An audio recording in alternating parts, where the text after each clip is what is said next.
partir de agora, na Unesp FM, Observatório do Esporte. O programa que dá bola a todas as modalidades esportivas.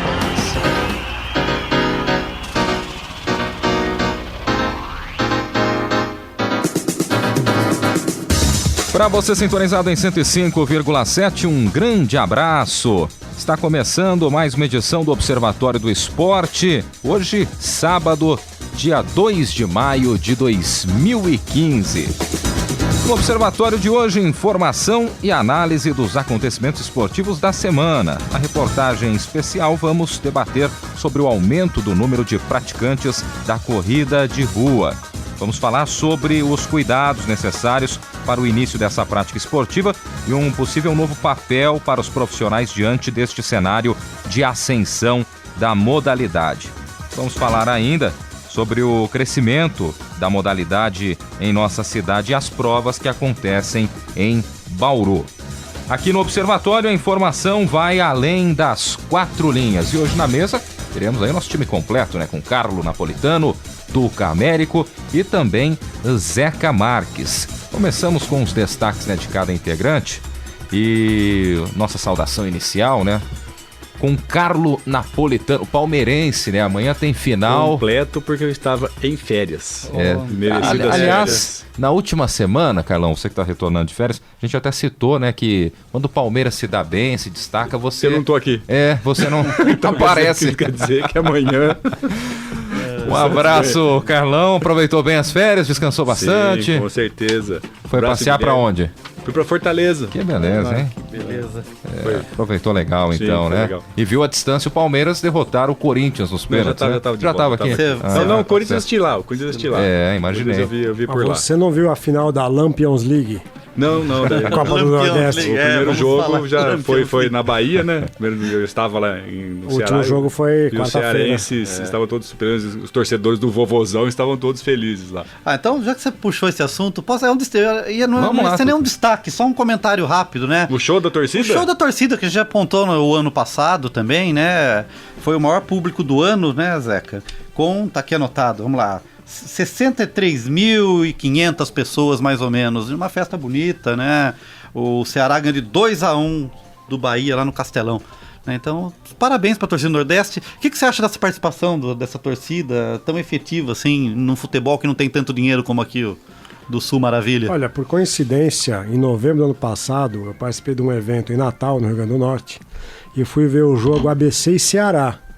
Por coincidência, o Ceará campeão da Lampions League, que é uma brincadeira com a Champions League, a Liga dos Campeões, é a Liga dos Lampiões, em referência a Lampião. O rei do cangaço. O rei do cangaço. A torcida do Ceará era visitante em Natal, mas ela tinha uma participação nas arquibancadas efusiva, contagiante. Eles tinham um tipo de percussão, Tucamero, que eu nunca tinha ouvido aqui no Sudeste. Mas uma coisa assim bastante interessante, um fenômeno interessantíssimo de se admirar, de se presenciar. E imagino o que possa ter acontecido no estádio que foi sede da Copa em Fortaleza, com essa festa na vitória de 2-1 sobre o Bahia. Eu acho que é um fator interessante que você está comentando, Zeca, porque já chegou a São Paulo uma argentinização do comportamento das torcidas, né? Que começou no Rio Grande do Sul. Então aquele bracinho em movimento típico, né? Cânticos que são copiados de torcidas das Barra Bravas argentinas. Então acho que talvez essa torcida do Nordeste crie esse choque, né? Essa diferença. Agora, é histórico, né? A grande presença de público de algumas torcidas no Nordeste. O Santa Cruz foi para a Série D e colocava 40 mil pessoas no estádio. Sim. É um público maior do que os times da Série A, por exemplo. Derruba um pouco o elefante branco, né, Zeca?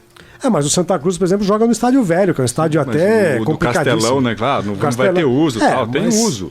Talvez um por ano não seja ideal, mas quando tem um jogo importante, eles enchem o estádio. Eu acho que quando o time está numa reta de vitórias e conquistas e participa de decisões, a tendência é que essas arenas novas, né, o nome é feio, mas os estádios novos, eles chamem mais público em função do conforto que eles oferecem, da possibilidade de visualização do jogo.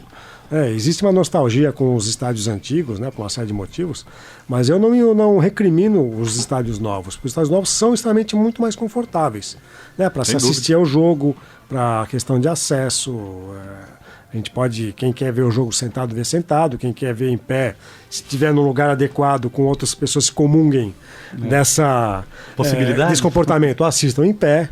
Né? Então acho que um estádio novo, tendo um jogo decisivo com uma equipe local, obviamente a tendência é que as pessoas lotem como lotaram a Arena de Fortaleza. Bem, já tomamos o tempo no nosso amigo Carlos Napolitano. Não, mas daí eu também falaria isso, mas eu vi nas suas anotações e não falei. Mas eu queria falar sobre 2 assuntos. Do Palmeiras, né, que também o palmeirense encheu o estádio na semana passada, mas eu queria falar muito do jogo.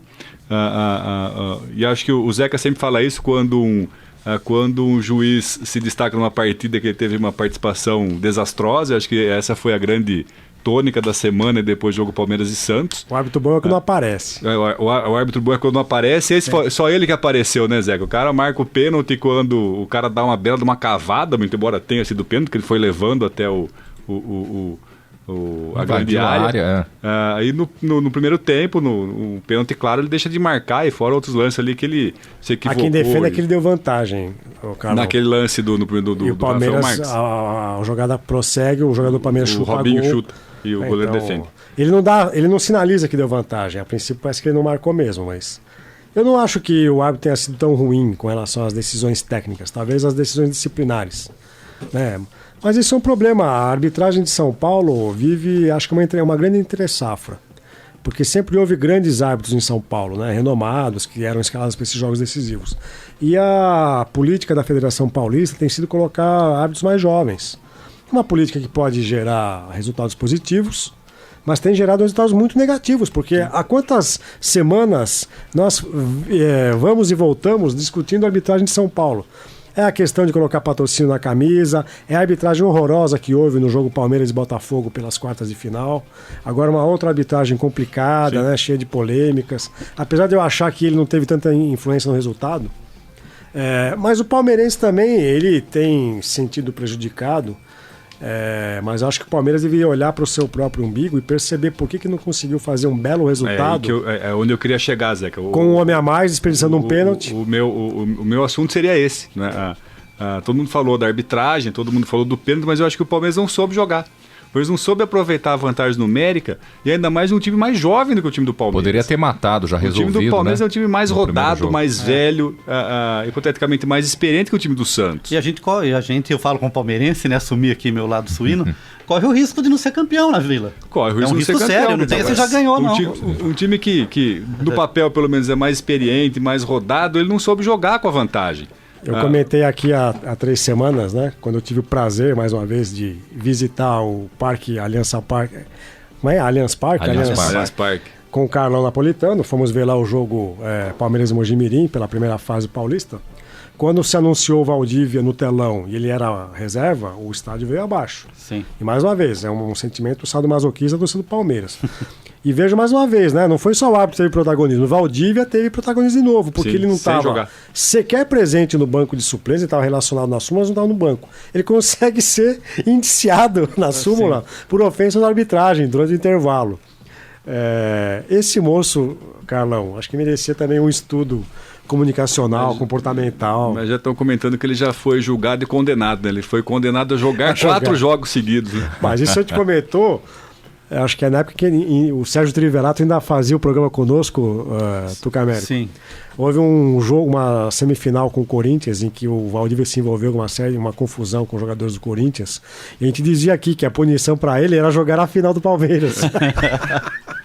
O Valdívia não consegue ter uma sequência, né, inacreditável como jogador que tem o talento que ele tem, né? Não é à toa que cativou o torcedor do Palmeiras, mas não consegue ter uma sequência e sempre está como destaque com coisas negativas na maioria das vezes, né? Mas a minha hipótese é que o Palmeiras não soube aproveitar e não soube jogar o jogo, né? O time do Santos, na metade do segundo tempo à frente, ele ficou procurando receber a falta para parar o jogo. E os jogadores do Palmeiras fizeram constantemente falta aos jogadores do Santos que paravam as jogadas. Então acho que o time do Palmeiras não soube ele fazer a leitura do jogo. O Tuca tem um comentário aqui relacionado, né, Tuca? Eu tô colando a tua... Não, eu ia entrar na discussão quando o Zeca estava falando da arbitragem, que a gente vem falando durante várias semanas sobre arbitragem, né, Zeca? E essa semana rolou aí um comunicado, uma orientação da Comissão de Arbitragem da CBF aos juízes e aos assistentes das bandeirinhas, né? Dizendo que a CBF tem a intenção de rejeitar o árbitro fraco, né? E que vai afastar os juízes, os árbitros que não derem cartão vermelho caso sejam desrespeitados, tá? Então tem um documento que circulou que diz assim que o futebol não pode ser vítima nem de árbitros fracos, nem de jogadores ou dirigentes indisciplinados. E promete afastar, como eu falei, os árbitros que não levantarem o cartão vermelho nessas situações. E a pergunta que fica, você acha que essa situação em relação ao respeito ao árbitro está passando dos limites? Até em cima disso, Zeca, aproveitando sua presença, um ex-árbitro, né? Já foi ironizado, já depois de aplicar um cartão, um jogador aplaudir, por exemplo, e fazer aquele carnaval todo que a gente vê em várias partidas aí pela TV, e de que forma você agia nesse sentido? Tirar o cartão da sua mão e te dar, não, bicho. Não sei se chegou a tanto, mas qual era a sua postura em cima disso? Tenho certeza que já aconteceu, né? Porque... Não, nunca ninguém quis tirar o cartão de mim. Quiseram me agredir, mas tirar o cartão não. Aí são duas questões. Eu acho que há alguns árbitros brasileiros que têm um comportamento inadequado no sentido de se acharem autoridades máximas e tratarem os jogadores de maneira muito desrespeitosa, intimidatória. Isso é muito ruim. A gente vê a arbitragem na Europa, é difícil a gente perceber um árbitro que se dirige ao jogador de maneira intimidatória, né, opressiva. Tem os dois lados, você está falando. Então acho que a arbitragem, por vezes, até para denunciar uma certa fraqueza na condução do jogo, procura utilizar os cartões de maneira a intimidar e se sobrepor ao jogador. Esse é um lado. O outro lado, o jogador brasileiro, e a sociedade brasileira, é muito mais reativa a ordenamentos do que várias sociedades europeias. Quer dizer, basta ver a nossa tendência, ao jeitinho, sim, a burlar regras, burlar normas. O nosso jogador brasileiro é muito indisciplinado, né? E às vezes os jogadores também não auxiliam a arbitragem na condução do jogo. Eu vi um comentário na última segunda-feira, mais uma vez no Arena Sport TV, com o André Rizek, e ele dizia que houve jogos polêmicos na Europa, na Inglaterra. O jogo do Arsenal e Chelsea teve uma série de polêmicas e ninguém comentava e incriminava as arbitragens na Europa como se faz aqui.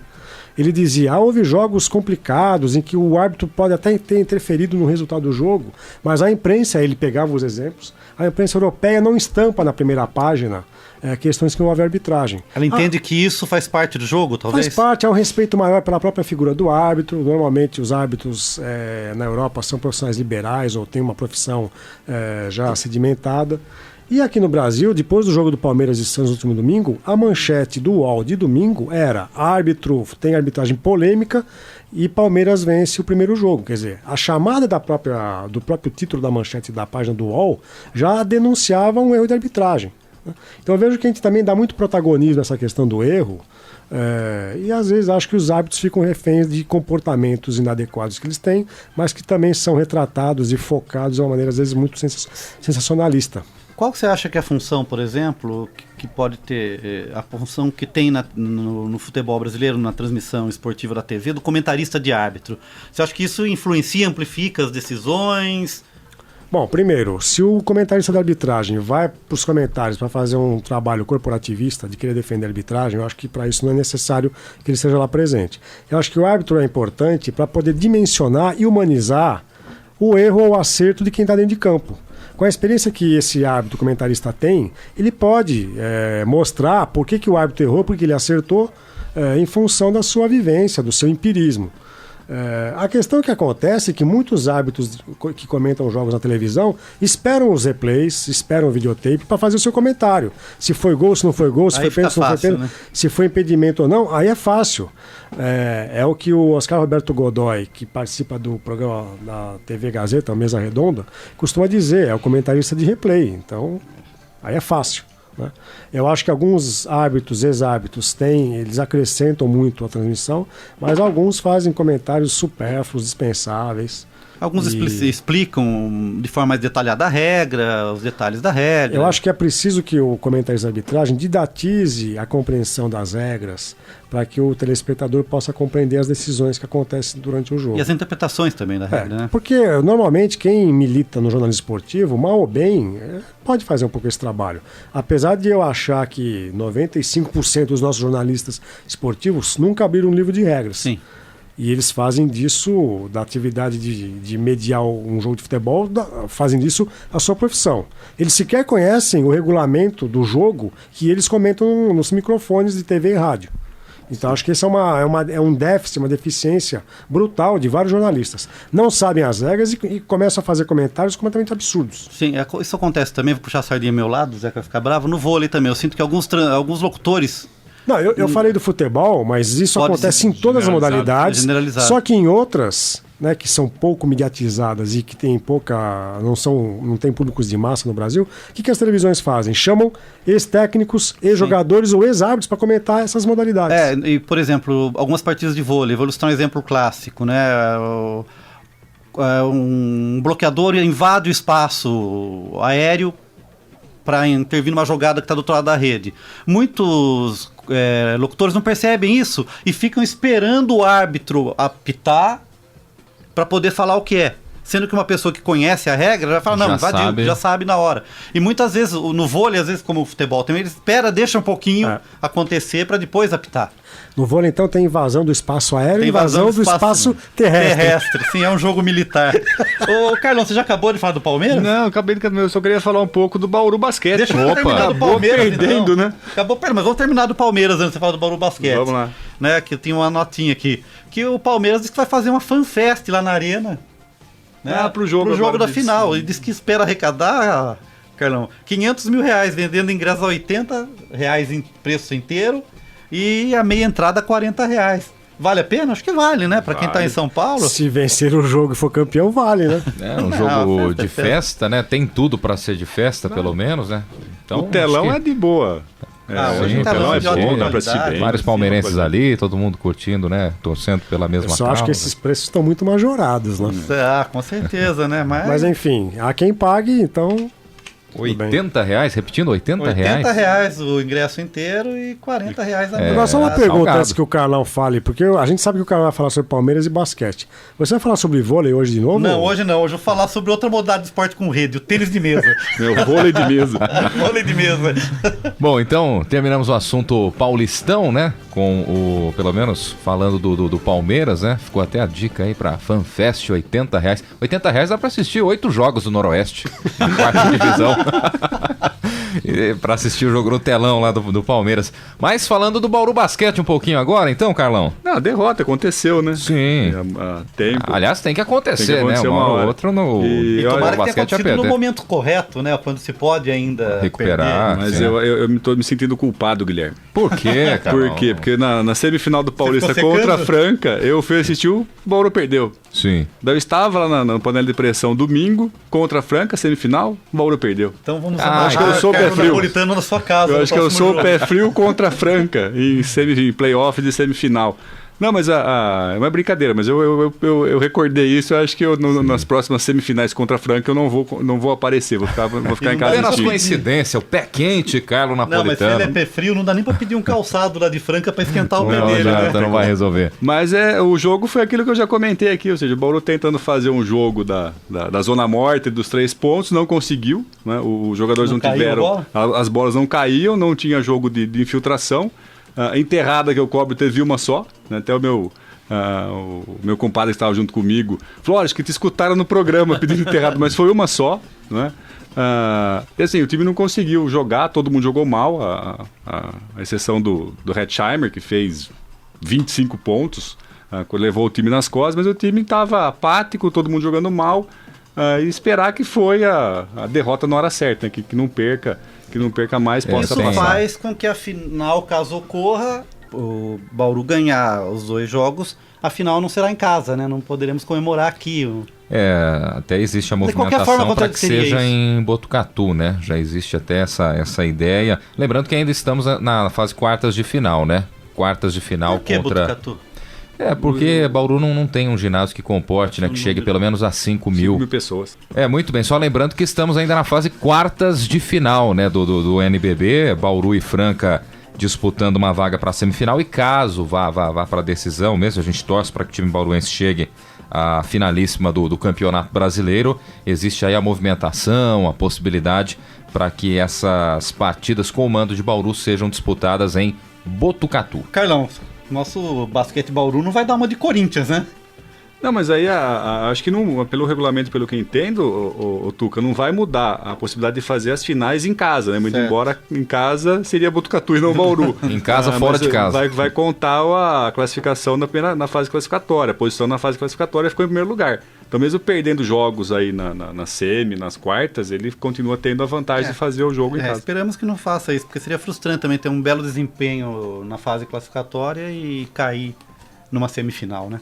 Vamos torcer, né? De repente. E lembrando que muda também o número de partidas, né? Da decisão. Nos outros anos, jogo único, né? Nos anos anteriores. Agora serão 3 jogos. Não é como quartas de final, semifinal, onde são melhores de 5 partidas. Agora na decisão, melhor de 3 jogos. E Bauru tendo aí pelo menos oportunidade, se chegar a uma decisão, de jogar 2 vezes na cidade que escolher. E tudo indica que seja Botucatu, enfim, ou qualquer outra cidade aqui nas proximidades de Bauru. Você está sintonizado em 105,7, curtindo o Observatório do Esporte. Já que o Tuca colocou aí alguns temas, né, acoplados ao assunto do Carlo Napolitano, né, falou também de Palmeiras, vamos aos seus destaques, Tuca. Bem, vamos lá, eu já acabei antecipando a questão da arbitragem junto com o comentário do Zeca, né, e a nota também da FanFest na Arena do Palmeiras. Então eu tenho 2 notas aqui em relação ao, como eu falei para o Zeca Marques, outro esporte com rede, né? Que é o tênis de mesa, né? Que eles detestam que se chame de ping-pong, que ping-pong seria o tênis de mesa como forma de entretenimento e não prática esportiva. Mesa, então o correto seria tênis de mesa. Mas a notícia... O praticante de tênis de mesa é o mesa tenista. Mesa tenista, né? O ping-ponguista. Tá? Então vamos lá.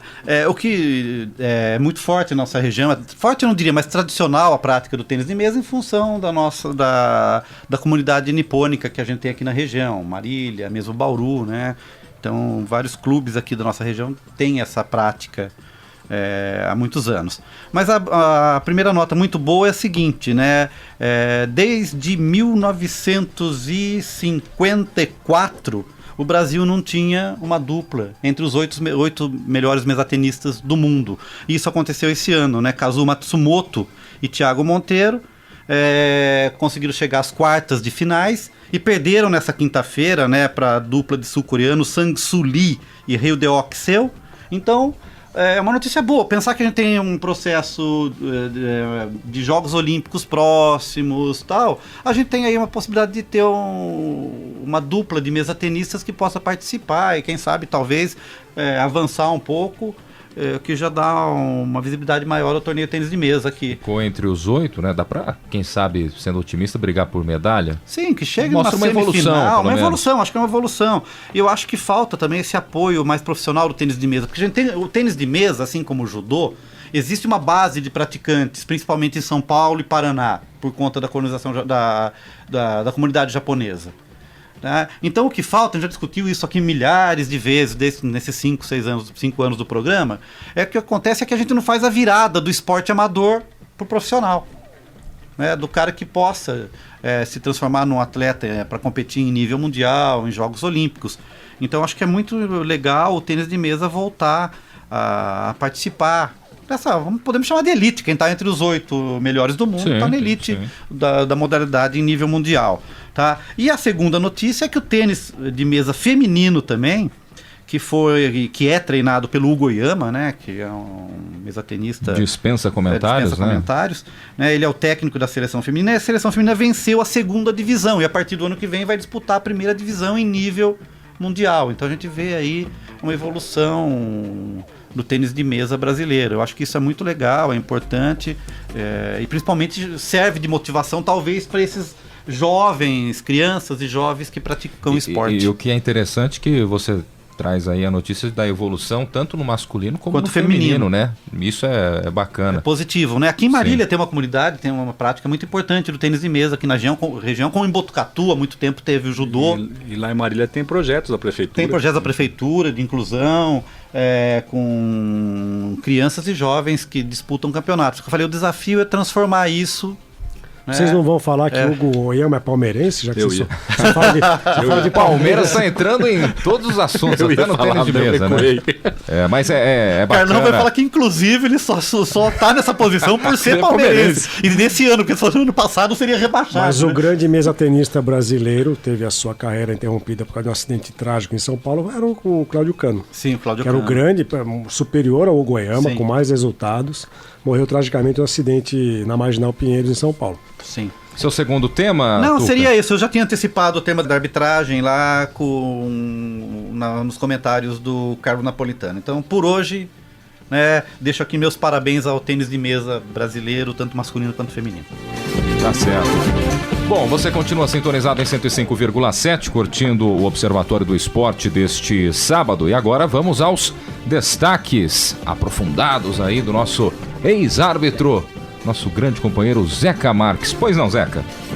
Bom, eu tenho que falar que nós temos uma ouvinte crítica, que é a professora Lucinéia Vilela. Encontrei a professora hoje, nessa quinta-feira, dia que nós gravamos, e ela me perguntou, vocês não vão falar só de futebol? Falei, não. Ela veio mais uma vez indignada, eu vi o programa na última semana, mas vocês só falam sobre futebol.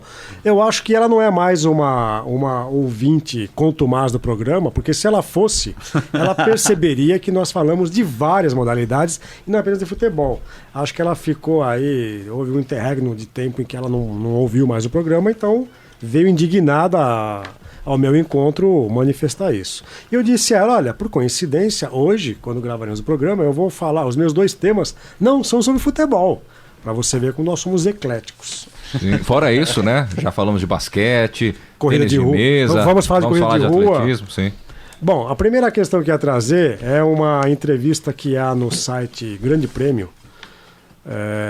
Tem aqui uma seção Stock Car, uma coluna Warm-Up, assinada pelo Renando Couto.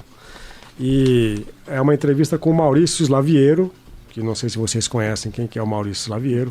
Maurício Slaviero é o diretor-geral da empresa Vicar, que é a empresa promotora da Stock Car no Brasil. E eu achei interessante essa entrevista pelo fato de que o Slaviero diz que ele quer, em curto prazo, tornar a Stock Car a segunda modalidade brasileira mais acompanhada pelo público. Ele não quer rivalizar com o futebol, porque acha que o futebol está acima de qualquer outra demanda. Quer dizer, mais presente também. O futebol está presente em inúmeros horários, em inúmeros canais, TV aberta, TV fechada, tem um público já cativo. Apesar de que alguns índices de audiência mostram que alguns jogos têm tido baixa audiência, mas enfim. Então ele já sabe, o futebol é intocável, não quer disputar o primeiro lugar com o futebol, que acho até que é uma visão inteligente, não querer rivalizar com o futebol. Mas o que de certa forma, incomoda é ele querer dizer que quer disputar o segundo lugar na preferência do público com a Stock Car. E se vocês lembrarem, isso já foi um objetivo do MMA, das artes marciais mistas, que inclusive chegaram a dizer que eram o segundo esporte mais assistido no Brasil e queriam chegar a ponto de ultrapassar o futebol. Alguns lutadores, organizadores de eventos de artes marciais mistas no Brasil diziam isso, né? Na época em que o Brasil tinha 4 campeões mundiais no UFC, que é a principal competição de MMA naquela franquia norte-americana. Eu orientei um trabalho sobre o rugby aqui na Unesp de Bauru, da Marta Cafeu, e a Confederação Brasileira de Rugby dizia que o rugby vai chegar a ser a segunda modalidade mais assistida, mais praticada no Brasil.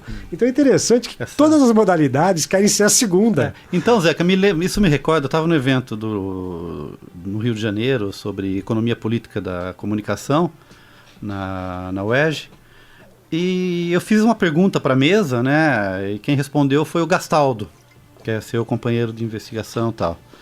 E a minha pergunta foi a seguinte, você vai até dar risada, porque eu sempre falo assim, não, eu falo que o principal esporte do Brasil é o futebol, lógico, mas se for falar que o Brasil é o país do futebol, não é. Eu sempre já falei isso aqui, que o Brasil seria o país do vôlei, que é a modalidade que mais tem conseguido vitórias nos últimos 15 anos, sei lá o que, né? E daí ele me citou, infelizmente, uma pesquisadora que eu não lembro o nome, que dizia que no Brasil só tem 2 esportes. o futebol e o que está vencendo, né? Então talvez essa briga pelo segundo lugar seria isso. Mas o que não se aplica ao Stock Car, né? É o que eu ia dizer, porque durante muito tempo eu ia chegar justamente a esse ponto. O vôlei sempre se disse o segundo esporte brasileiro, por causa das medalhas olímpicas e de Pan-Americano e torneios mundiais. Sim. Pan-Americano nem sei se teve medalha, mas campeonato, Liga Mundial e Jogos Olímpicos, o Brasil tem ganhado inúmeras o Pan-Americano medalhas. tem sido um laboratório, né? E na época da auge da Fórmula 1 no Brasil, anos 70, 80 e 90, que pega Emerson Fittipaldi, Nelson Piquet e Ayrton Senna, o automobilismo era, a gente podia considerar, né, talvez a segunda modalidade mais assistida no Brasil, mais acompanhada, com mais fãs. Eu concordo com você, eu acho que há uma modalidade que é o futebol e a outra que vence. No caso da Stock Só que tem evidência, né? No caso da Stock Car, é difícil aceitar isso, porque é uma prova que reúne quase sempre apenas pilotos brasileiros. Sim. Então, como é que a gente vai sentir que há uma questão de nacionalidade de um piloto, de um competidor brasileiro que se torna vitorioso? Mas você acha que existe uma esperança? Porque já aconteceram provas que trouxeram pilotos. A prova inaugural, a gente citou aqui, né? Sim. Vieram o filho do Villeneuve. Havia lá o sobrinho do Senna, o filho do Alain Prost, que participaram da prova. Mas era a prova inaugural. As provas regulares da Stock Car... Não sei, mas mostra já uma experiência, um caminho. Mas o Slaviero também disse que ele não quer que o automobilismo seja a segunda modalidade mais assistida. Ele quer que a Stock Car seja a modalidade mais assistida, porque ele dirige a empresa que organiza as provas. Sabendo que há uma parceria com a Rede Globo e que há alguns pilotos midiáticos, né? O Rubens Barrichello que participa, o filho do Galvão Bueno, o Cacá Bueno. Mas eu acho que talvez haja uma certa presunção aqui. Eu não acho que a Stock Car consiga chegar a esse ponto. Se chegar, ótimo, é mais uma modalidade para a gente ter atenção, mas não tenho essa expectativa. Não, também acredito que seja muito difícil. Mais uma vez fica a curiosidade, né? As modalidades que não são futebol quererem sempre ser a segunda. Isso já aconteceu um pouco na época áurea também do Gustavo Kirten. Sim. Quiseram fazer do tênis uma modalidade de expressão. Durante muito tempo o basquete ocupou. O basquete também. nos anos 60, quando 50 e 60, o auge do basquete brasileiro talvez seja nos anos 50 e 60. Mas eu acho que é sempre essa ideia de querer ser o primeiro dos segundos, né? O primeiro dos últimos, que é o segundo colocado. É o slogan antigo do SBT, né? O líder absoluto do segundo lugar. Segundo lugar. Uma bela sacada do Washington Oliveto, que quando tinha a conta do SBT. Bom, e emendando nessa questão, eu quero falar sobre o MMA, as artes marciais mistas, especialmente a franquia UFC, que organiza o campeonato do UFC, Ultimate Fight Championship. Isso. Vocês devem ter acompanhado que na última semana o John Jones, que é o grande lutador, talvez o mais importante da categoria, depois que o Anderson Silva teve uma série de derrotas recentes. E escândalos também. Escândalos, mas eu já vou chegar ao Anderson Silva. O John Jones se envolveu num acidente de carro no último domingo. Ele estava com o carro alugado e atravessou um sinal vermelho e acabou colidindo com outros dois carros. Num desses carros havia uma mulher grávida que teve ali algumas ferimentos, etc. Ele fugiu do local, não prestou socorro, ficou foragido, depois apresentou-se à justiça, pagou uma fiança e foi solto. Imediatamente os próprios organizadores do UFC confiscaram o cinturão do John Jones. Então agora o principal lutador da franquia teve que devolver o cinturão, ele não é mais o campeão, e fica suspenso até que essa situação se resolva. O que eu queria discutir aqui, buscando também o caso do Anderson Silva, que tem uma luta que ainda aguarda julgamento, porque detectou-se uma substância dopante no exame ao qual ele foi submetido, é que o UFC, que surgiu numa via paralela ao boxe, mostrando-se mais competitivo, mais midiático, com uma violência hiperrealista, né, de sangramentos ali no próprio octógono, com mais competitividade, mais show na transmissão, era uma grande... rivalizava com o boxe, buscava público do boxe, mostrando-se uma modalidade mais moderna para as novas gerações. a gente percebe que o que está acontecendo com o UFC, especialmente essa franquia, né, que é o campeonato de artes marciais mistas, é um processo que eu diria uma boxização do UFC. Porque ele está sendo alvo de problemas, de denúncias, de casos que repetem aquilo que sempre aconteceu com os grandes ídolos do boxe, que a gente tem em toda a história, e talvez o grande caso mais recente é o Mike Tyson, que foi preso por assédio sexual, depois envolveu-se também com brigas e com drogas, sai da prisão, volta. Vários lutadores do boxe históricos norte-americanos sempre tiveram uma origem social em camadas muito pobres, marginalizadas nos Estados Unidos, e por isso foram praticar boxe, uma forma de algum tipo de inclusão social. Assim, aquilo que representa o futebol em alguns momentos no Brasil, o boxe representava isso nos Estados Unidos. Então, percebo que há uma boxização de uma modalidade que atendia a classe média alta em todo o mundo. Vamos então à matéria especial deste sábado. Observatório do Esporte. Confira a reportagem da semana. Um tema em debate. A corrida de rua é a modalidade esportiva que procura expressar as características atléticas mais profundas do ser humano. Aliando estratégia, técnica e o extremo condicionamento físico de seus praticantes, ela conquista cada vez mais pessoas ao redor de todo o mundo. Esta prática começou a se difundir mais fortemente após a vitória do norte-americano Frank Shorter nos Jogos Olímpicos de Munique, em 72. Em um fenômeno que ficou conhecido como Running Boom, as corridas se difundiram pelos Estados Unidos e de lá se espalharam pelo mundo. Recentemente, a modalidade tem sido indicada por médicos e também personal trainers como uma maneira de melhorar o bem-estar físico e emocional. Márcio Pereira da Silva, professor do Departamento de Educação Física da Unesp Bauru e especialista em atletismo, comenta o porquê dessa indicação. Além da fácil execução, o fato de poder ser praticado em espaços diversos, né, o que daria maior autonomia por parte do praticante. Associado, né, à melhoria da condição cardiorrespiratória, considerado por muitos uma das principais capacidades físicas a serem desenvolvidas e que guarda uma relação muito próxima com o nível de aptidão e o estado geral de saúde, esse é o motivo da indicação. Entretanto, o professor Márcio aponta alguns preparos necessários para o início da prática esportiva.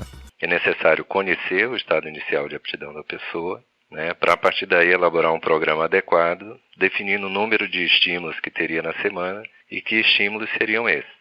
Com isso, a gente busca minimizar os riscos associados à prática da atividade regular. O especialista em atletismo, Márcio Pereira da Silva, recomenda ainda outros cuidados, muitas vezes esquecidos pelos iniciantes. Existe também a necessidade de respeitar alguns cuidados com relação a horários de treino, né, já que em horários mais quentes, além da exposição direta ao sol, que traz já problemas no que diz respeito à saúde da pele, também tem o desconforto da temperatura e a desidratação natural que acontece nesse tipo de situação. Então existe a necessidade de buscar horários em que essa temperatura não seja tão alta e, se houver a necessidade de se expor a esses horários, tomar alguns cuidados, como a utilização de protetor solar, o uso de boné, de roupas mais claras para permitir o transpirar, né, mais fácil, para que essa temperatura não fique tão elevada. Uma outra preocupação que tem que ter também é em relação aos locais em que corre, uma vez que se existe uma demanda muito grande de treino ao longo da semana em superfície dura, né, esse impacto constante pode gerar sobrecarga em algumas estruturas e trazer inflamações. Entre os profissionais, esse crescimento dos amadores é visto de maneira muito positiva. Segundo o Bruno de Souza, ex-atleta da equipe do Cruzeiro, são eles que mantêm as premiações das provas que auxiliam na manutenção dos atletas. Amadores, eles que faz a corrida praticamente, né? Os profissionais vai mais para bater recordes, mais para bater premiações. Hoje a corrida de rua cresceu bastante, tem várias assessorias, muitas pessoas formando educação física, então temos um grande crescimento em todo o Brasil, né? Entretanto, esse aumento não é o bastante para que algumas equipes deem atenção maior aos seus atletas. É o que Bruno aponta ao citar o caso de sua antiga equipe, o Cruzeiro. É porque o clube o pessoal da diretoria lá só acha que é futebol a vantagem deles e dispensou mais ou menos umas 15 pessoas. Agora eles vão ficar com 10 atletas só, no máximo. Aí agora eu estou sem clube, estou até à procura de um clube. Então, eu não tenho raiva do pessoal, assim, sou amigo deles, tudo. Mas quem sabe volta futuramente, é crise financeira do clube, né? Infelizmente, vai fazer o quê? Correr atrás de outras coisas. Na cidade de Bauru, como em outros lugares, a modalidade também cresce. Fabiane Vieira da Costa, diretora do Departamento de Lazer da CEMEL, fala sobre o panorama deste esporte na cidade. É uma modalidade que vem crescendo aqui na cidade. A gente tem a longevidade é mais ou menos para 6 mil participantes, que vai ter agora em maio também na nossa cidade. E é uma corrida que total da renda é enviado para uma entidade que a gente escolhe. Em cerca de 6 mil corredores cada corrida que a gente está fazendo. A corrida citada por Fabiane faz parte do Circuito da Longevidade, realizado em parceria a diversas cidades e algumas empresas. Os interessados em participar da prova, que irá ocorrer no próximo dia 17 de maio, devem acessar o site www.circuitodalongevidade.com.br.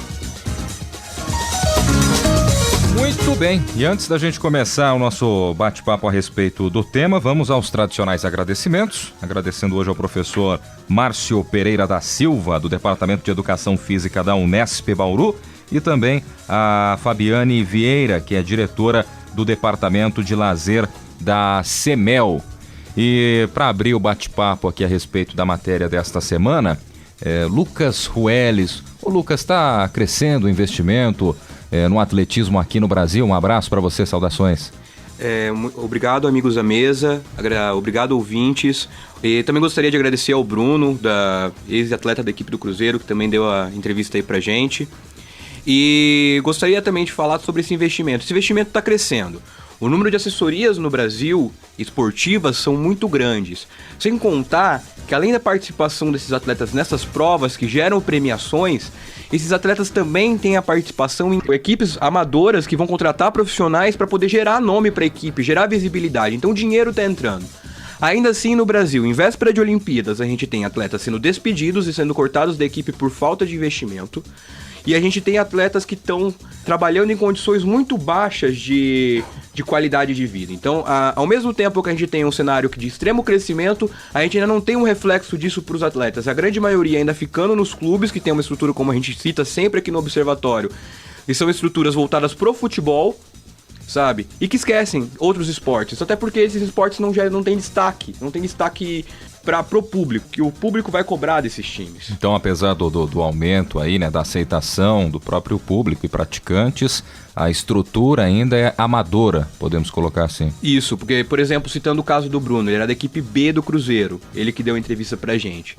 Eu estive conversando com ele depois da matéria, da entrevista que a gente fez, e ele me comentou comigo, por exemplo, que ele se desdobrava ainda em 2 outras funções para conseguir se manter em Belo Horizonte. E ainda assim ele não morava em Belo Horizonte, ele morava em Uberlândia. Então, e tinha atletas dali que ganhavam a passagem, claro, da equipe do Cruzeiro, mas que vinham no Nordeste para treinar, sabe? Então, por mais que exista uma proximidade geográfica de Minas com o Nordeste, ainda assim é um lugar muito longe para os atletas irem treinar. Então, falta investimento, falta dinheiro. O Bruno trabalhava ainda como auxiliar técnico e como assessor de comunicação da equipe de atletismo. Foi assim, inclusive, que eu tive contato com ele. Então, não tem uma visibilidade para esses atletas, não tem ainda um cenário que olha esse esporte, por mais que ele seja um esporte que atrai as pessoas. Bem, eu acho que a gente tem primeiro fazer uma distinção, né, Zeca, Carlão, Lucas, né, uma distinção entre se isso é esporte ou atividade física. Né, porque eu acho que a gente, de certa forma, eu acho que a gente encara isso mais como uma atividade física. É que tem as duas. Tem as duas coisas misturadas. Para quem é atleta profissional e se inscreve numa prova de rua, mesmo de curto percurso, ele está fazendo daquilo uma atividade de treino. Obviamente que Sim. ele quer ganhar porque tem uma Tem uma premiação, premiação em espécie, em dinheiro. e isso conta pontos para que ele possa... Mas quase sempre é uma etapa de treinamento que visa uma prova maior, uma maratona, uma meia maratona Sim. com atletas profissionais. Tem o outro lado, que essas provas de rua, essas provas de pedestrianismo, Tucameli, elas são organizadas por empresas que encontraram um grande filão. Com ações de marketing. Com ações de marketing, porque a inscrição é cara e dá direito a uma medalhinha, uma camiseta. Eu fazia parte em São Paulo, era associado da Corpore, que foi uma das pioneiras em organizar esse tipo de prova nas ruas de São Paulo.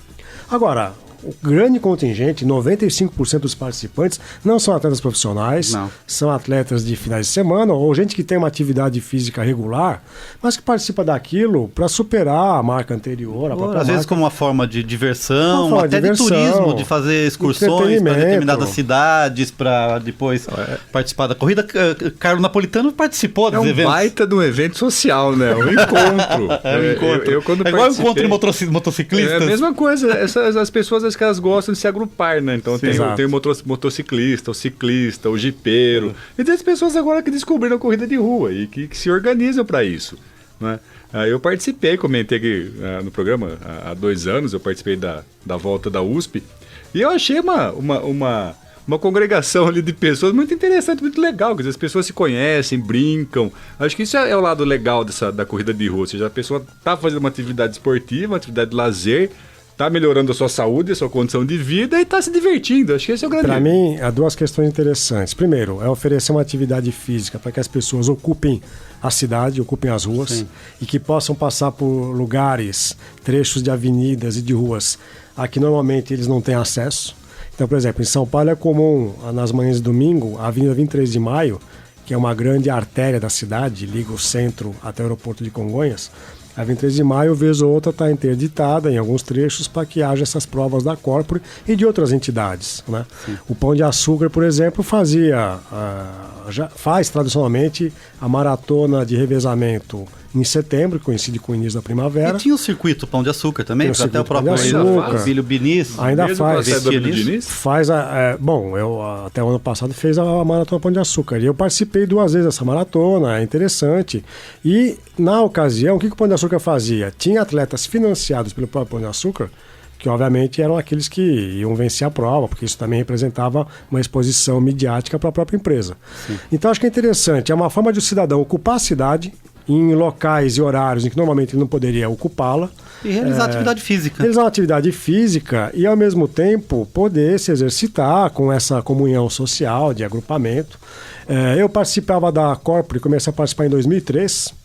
E no início eram provas que reuniam 800 pessoas, 1.000 pessoas. E em pouco tempo, em cerca de 2, 3 anos, as provas começaram a reunir 4.000, 5.000 pessoas. Algumas provas 10.000 pessoas. E aí eu parei de correr porque também passou a ser algo pouco prazeroso. A grande quantidade de público fazia com que fosse difícil o acesso, a própria participação na prova. Você fica quase 2 quilômetros para poder se distanciar e poder correr com tranquilidade, porque no início, o primeiro quilômetro é você, quase se acotovelando com os demais participantes. Depois, a dispersão é complicada. Então, esses eventos de 10.000 pessoas passaram a ser um pouco prazerosos. E o grande exemplo, acho que, de uma prova que congrega essas 2 atividades é a São Silvestre. São Silvestre tem ali cerca de 1.000 atletas que vão para disputar mesmo, somando homens e mulheres. Talvez tem 1.000, né? Uns 500 atletas. E o resto são pessoas que... É uma grande festa popular. querem aparecer na televisão, vão fantasiar. É um que é bem carnaval, de- né? Vira um É um carnaval. carnaval de final de ano que É uma baita fecha o de uma diversão. ciclo. Eu me claro. diverti. Acordei cedo, tomei chuva, passei frio e me diverti. Olha que Mas legal. você correu a São Silvestre? Não a São Silvestre, aqui é a volta da USP. Quantos quilômetros? Foram 5 só. Hoje tem as provas 5K, 10K. Então, eu quero dizer que eu participei da São Silvestre em 1998 e o meu desafio é participar da prova de São Silvestre neste ano de 2015. Vou começar a me opa. preparar Então, para correr a prova no final do ano Tá em se São preparando já. Paulo. Eu comecei no dia 1º de maio. Convida o Fleury, leva o Fleury junto. nosso diretor está precisando. O Fleury pode ser o meu diretor técnico. Fleury já começou a se preparar, já tá cuidando já do né, manutenção do corpo, tá? Aquela coisa toda. Grande Fábio Fleury, o nosso diretor. Tá. O Paulo Pepa também, né? Corre com uma facilidade extrema, né? Não, agora eu tenho que ser obrigado a falar. Fleury e Pepa, não sei, mas Silvestrinho, nosso diretor de programação, é um belo atleta. Aliás, dá para levar metade da Rádio Nesp, né? Para participar da São Silvestre. Campeão Master, Sênior. Eu concordo quando vocês falam da corrida como evento social, mas eu falo assim, até como eu tenho um familiar que corre, eu falo do exemplo que eu tenho mais próximo de mim, que é o exemplo do meu pai. Meu pai é corredor, ele começou inicialmente com o padrão de querer correr uma prova, com o sonho de correr uma prova, porque ele já foi atleta e queria retomar esse trabalho de atletismo. E pouco a pouco isso foi tomando um caráter dentro da vida dele que hoje não tem como não falar dele como esportista amador. Porque uma pessoa que vai viajar para a Europa e viaja na Europa pensando em que prova ele vai poder correr lá, a pessoa já está vivendo com uma visão de que isso é o esporte que ela pratica. Porque eu vejo o esporte não só como aquela coisa, talvez até o Zeca aí, que vai me explicar melhor isso, vai entender melhor que isso, como não só como aquele aspecto da gente estar competindo numa prova no nível profissional, mas também como algo que a gente pratica no nosso dia a dia, que tem uma participação cultural muito forte na nossa vida. Então, em alguns casos, o atletismo, a corrida de rua, ela entra como um esporte no fator cultural. Dentro desse ponto de vista, eu acho que mesmo esses amadores, esses corredores que vêm nisso, um evento social, eles vão pouco a pouco tomando uma paixão por isso, que vai virando um esporte. O mesmo caso do teu pai foi o meu, né? Eu também tinha um sonho de correr uma corrida, corri, acabou o sonho já. Não voltei. Tá certo. Eu queria levantar 2 pontos que eu acho de extrema importância. Uma foi apontado pelo professor de Educação Física aqui da Unesp, né? Eu acho que todos nós aqui, durante um tempo... corri durante praticamente um ano, depois meus joelhos não suportaram a pressão, eu tive que parar, né? Então eu falo até com uma certa propriedade. O que a gente vê de gente sem preparo, com uso inadequado de equipamentos, correndo no verão ao sol do meio-dia, com o calçado inadequado, sem preparo, às vezes a gente nota que está um pouco acima do peso e forçando a corrida com uma joelheira de elástica, que isso mascara algum possível futuro problema. Então acho que isso é muito importante também, a pessoa ficar atenta que tem que ter acompanhamento correto. Isso te dá um grande prazer por conta da endorfina, correr te dá muito prazer, né? Você dorme melhor, respira melhor, se sente mais disposto, mas seu corpo também, a gente sabe que o excesso da atividade física é insalubre. Tucamérico, eu sempre gostei de praticar atividade física de corrida, até porque quando eu era hábito tinha uma preparação e um condicionamento constante. Eu gostava de praticar essa atividade ao final da tarde. Sim. E existe uma polêmica até entre a fisiologia, o que seria mais adequado para uma prova de atletismo de corrida? Se é melhor praticá-la no final da tarde ou logo pela manhã? Sim. Alguns se defendem que ao final da tarde a musculatura nossa já está mais aquecida, mais preparada e que haveria menos risco de lesões. Ao mesmo tempo, alguns dizem que ao final da tarde, nos grandes centros, a atmosfera está mais poluída. A questão da temperatura, por vezes. Mas, por exemplo, eu achava sempre que o final da tarde era mais interessante porque não havia o sol da manhã, que é um pouco mais incômodo, e eu sempre gostei de correr no final da tarde.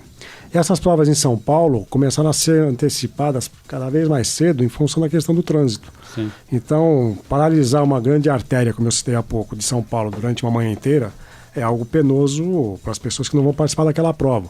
Então, uma cidade tem 11 milhões de habitantes, você paralisa uma artéria da qual vão usufruir 10 mil, é uma coisa até um pouco complicada. Então, as provas começaram a ser antecipadas, inclusive a São Silvestre, que sempre aconteceu no final da tarde, e por uma questão que eu não consigo aceitar muito bem, como a festa do Réveillon na Paulista no dia 31 de dezembro, a prova da São Silvestre não pôde mais ser realizada à tarde porque os organizadores, a Polícia Militar diz que é uma grande aglomeração de pessoas no final da tarde do dia. Então a prova da São Silvestre agora está sendo disputada pela manhã, né? E isso é uma coisa também que não me agrada muito, correr 15 quilômetros logo com o sol das 9, 9h30. Mas eu acho que aí a questão de você saber o horário da prova é uma questão de treinamento, né? Acho que é questão de preferência. Eu, quando me preparei para fazer a volta da USP, eu fazia o treinamento à tarde. Daí eu comecei a correr nesse ano pela manhã. Eu prefiro correr pela manhã do que à tarde. Acho que à tarde a musculatura está um pouco mais cansada. Você gosta de acordar cedo, né, Carlos? Isso que eu ia falar. Você é um morcego. Então, achamos a preferência de Zeca Marques. Ele gosta de correr à tarde porque ele não gosta de acordar cedo. Exatamente. Esse é onde eu queria chegar. À tarde eu me sentia mais cansado. Então eu não conseguia cumprir o meu objetivo no treino. Eu acho que assim, de manhã eu consigo fazer. Eu acho que assim, Zeca, em função de atividade física, eu sempre pensei assim, e falo para algumas pessoas que me perguntam. o período da manhã você tem mais controle sobre sua agenda. Então você pode definir um período no começo da manhã que você não faz sua agenda, sai da sua casa, vai correr, depois vai pro trabalho, tá tudo certo. Agora no final da tarde já é um fator mais imponderável, você não tem um controle total sobre sua agenda. Não, mas isso para nós amadores, mas por exemplo, amadores. Não, as provas de atletismo em Olimpíadas acontecem sempre final de tarde e começo de noite. 100 metros, 200 metros, 400 metros. Vocês podem ver que, inclusive, é quase sempre com o céu já anoitecido que a gente vê as provas do atletismo. E na Olimpíada, nos Jogos Olímpicos do Rio de 2016, as provas estão agendadas para o começo da noite e final da tarde. Mas talvez por uma agenda de transmissão também, né? Que eu acho que já discutiu. Não. O que muda na transmissão e mudou desde de Pequim são as provas de natação, que começaram a acontecer muito cedo por causa do fuso horário dos Estados Unidos. E a maratona, Zeca, também à tarde? Maratona, conversava até informalmente. Maratona é o último evento antes da festa de encerramento. Os Jogos Olímpicos encerravam-se com a maratona, não mais. A maratona está acontecendo dias antes do encerramento. A prova de Pequim, por exemplo, aconteceu numa manhã, num céu extremamente poluído da cidade de Pequim, e também para atender a transmissão para os Estados Unidos. E normalmente a maratona acontecia tarde, começo de noite. Vocês vão lembrar do Vanderlei Cordeiro de Lima, na prova de Atenas, em 2004. Era já no Lusco-Fusco, que ele é interceptado por aquele padre irlandês. Ele em primeiro lugar, faltando acho que cerca de 10 quilômetros. Ele tinha um ritmo de prova que fatalmente faria com que ele ganhasse aquela maratona. E ele é interceptado e perde o ritmo. E veja que interessante, né? Ele tinha uma distância razoável para o segundo colocado, mesmo voltando para a prova com a vantagem reduzida, mas ainda com vantagem, ele não conseguiu manter o ritmo. Então, uma simples interrupção no ritmo de prova fez com que ele perdesse o primeiro lugar, o segundo, e chegasse em terceiro. Mas ele já cruza a linha de chegada onde aconteceram as provas originais da Olimpíada. Ele cruza a linha de chegada já à noite, céu escuro. Lembra da imagem, é o céu escuro. Né? Vanderlei, que inclusive é meu conterrâneo, né? Mas você tem 5 cidades, 5 pátrias. Você é de São Paulo, é de Bauru, é de Ourinhos, de Maringá. Eu nem sei onde é que você nasceu. Eu moro numa cidade entre a cidade do Vanderlei e a minha cidade natal hoje. E quais são, né? Quais são? Eu moro em Lovat, aí o Moarama é onde eu nasci. E Cruzeiro, que na verdade era pra onde a minha chácara pertencia, mas por questão de documento não pertence, porque a chácara de lá, meu vizinho, já é de Cruzeiro, ela fica nesse limite. Então eu moro no limite. De Umuarama para o mundo, na fronteira. Lucas Rueles. Você é ouvinte do programa que acessa as redes sociais, curta a nossa página no Facebook. O endereço é o www.facebook.com/Observatório do Esporte.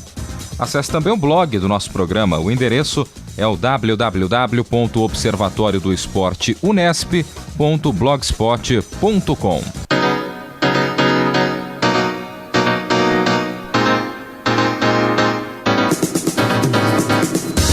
E o Observatório do Esporte vai ficando por aqui. Teve a minha apresentação, Guilherme Dias, com os comentários de Carlo Napolitano, Tuca Américo e Zeca Marques. Equipe de reportagem com André Magalhães, Lucas Rueles, Heitor Fassini, Thiago Pavini e Vitor Almeida. Direção de Fábio Fleury. Produção técnica de Paulo Pepa. O Observatório do Esporte é um projeto de extensão universitária financiado pela PROEX, a Pró-Reitoria de Extensão da Unesp. O Observatório volta no próximo sábado com a apresentação do Pedro Norberto e também do Heitor Fassini, né? Eu ficarei aí um mês afastado das nossas gravações. Recesso, né? Período de férias. Também sou filho de Deus, tenho direito de descansar um pouquinho. Mas, com certeza, você, ouvinte da Unesp FM, vai ficar muito bem acompanhado, né? Com toda essa equipe de comentaristas e também com a apresentação tanto do Pedro Norberto como também do Heitor Fassini. Tá certo? Fica o convite para você. Observatório do Esporte. Informação além das 4 linhas. A Unesp FM apresentou Observatório do Esporte. O programa que dá bola a todas as modalidades esportivas.